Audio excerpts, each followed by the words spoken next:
it's horrific. I mean, it's traumatizing to you that's going in there just to see what actually happens. We've done a couple of raids on a Friday night, and kids as young as 13 was found in specific lolly lounges that we went to. When it comes to closing down drug dens, Cheryl Pillay is a woman on a mission. It's damaging our society, it's damaging our children, it's destroying lives actually. And when we get girls out of there, it takes us a long time to get them just to trust people. The brokenness, the pain, it's a traumatic experience.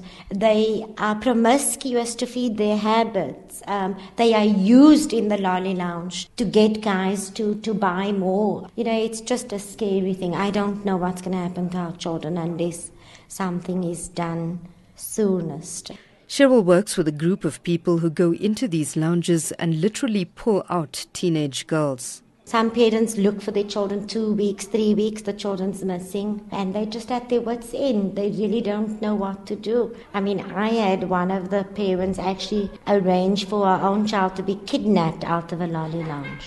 And when she brought her in, she's a 16-year-old girl, she said to me, "Tell my mother I don't want to be here. I want to go back to where I was." She says lolly lounges are becoming increasingly popular because youngsters who bunk school see it as a safe haven and the drugs are easily available. The girls get it free of charge for the first time, the second time. The third time, you're obviously going to have to pay for it. And you pay with your body, and by then you don't want to leave because you want your next fix and your next fix. Cheryl and her team have been engaged in a massive anti-drug campaign in El Dorado Park. We've been marching and also going extension to extension, delivering letters to these homes, asking the guys to please stop what they are doing. We're not going to let it go. We are more determined than ever. Her team also runs a campaign at schools and has a program that allows big sisters to mentor young women. Cheryl recently set up a drug rehab center called Comeback Mission in Gauteng. The first 2 months we work on a program called Freedom from Your Hurts, Hang-Ups and Habits. We do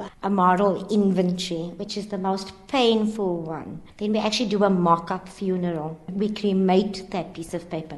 But prior to that, counsellors would come in. Then we have a celebration and then have the first family day. Because by then the confidence has started to build up in the girls. They're starting to let go of their past. A therapeutic community model is being used to help the girls rediscover themselves. They cook, they bake, they do knitting and tapestry. It's a spiritual development, it's health and wellness, life skills. So we take them to the clinic, to the dentist for their checkups and things like that. The crystal meth damages their teeth, their skin, their hair. So it's a long journey. Ironically, in the past, the building was used to manufacture drugs. It's still making a world of difference in people's lives, only this time for good. You need to see them bouncing back, intelligent girls with so much vision and goals, but just took that maybe one wrong step at one time in their lives. A 17-year-old, known only as Lee, is one of the girls undergoing rehab in the center. Her life turned upside down after her boyfriend took a sexual video of her and circulated it around El Dorado Park. Feeling rejected and humiliated, she turned to drugs. They always say, you must smoke the crystal, don't let the crystal smoke you. That was the motto of all drug users. But soon she was hooked. I started stealing my mother's things. One night I was so mad of the drugs. I smashed the whole house. My mother is unemployed. I smashed the whole house.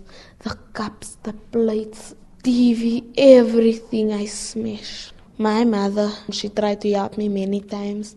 My father doesn't talk to me. My father wrote me off as his child.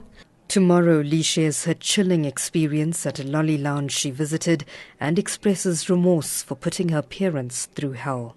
Melanie Moses, SABC News, Johannesburg.